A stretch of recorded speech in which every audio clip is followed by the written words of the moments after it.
Representatives from several non-governmental organisations held a press conference outside the Ministry of Economy today, criticising the government's proposed law to stimulate strategic investment. They believe that it will encourage corruption and result in environmental damage. The bill has passed its first reading in Parliament and is now open for public debate until the end of the month. In international news, fugitive US intelligence leaker Edward Snowden has applied for temporary asylum in Russia.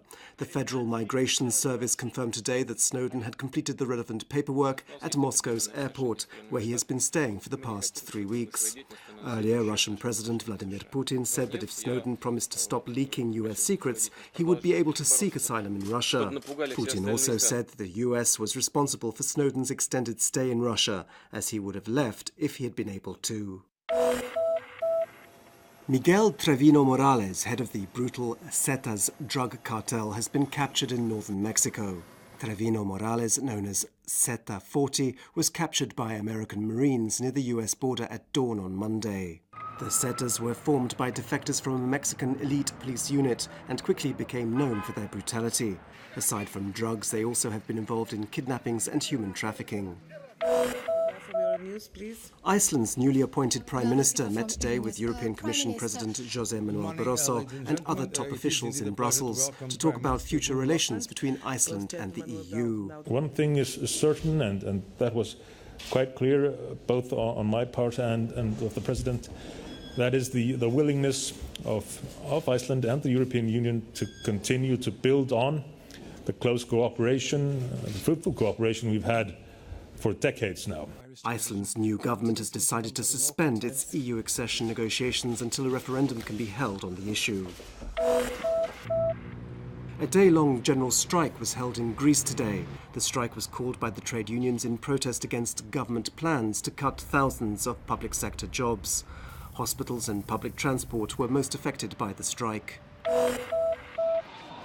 7 people have been killed in Cairo in overnight clashes between security forces and supporters of Egypt's ousted president Mohamed Morsi.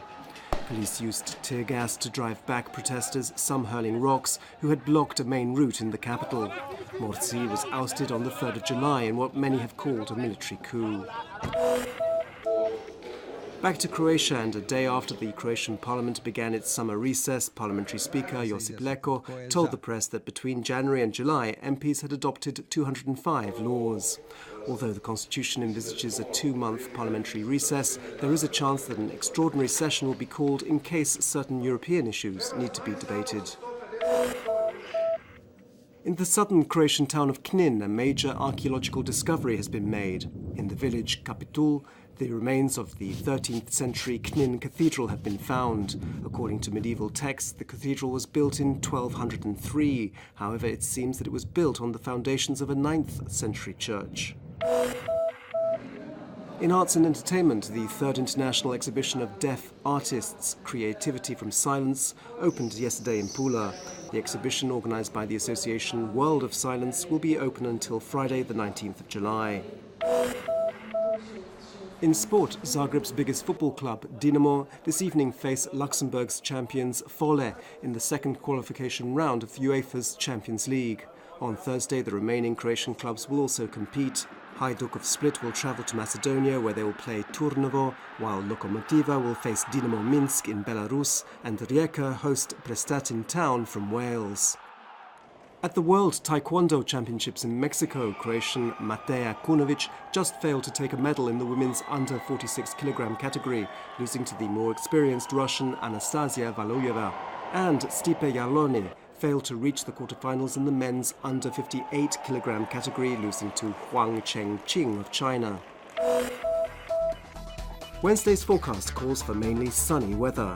On the coast, there'll be a light northwesterly wind, stronger on the open seas, with a northeasterly Bura wind in the Velebit Channel.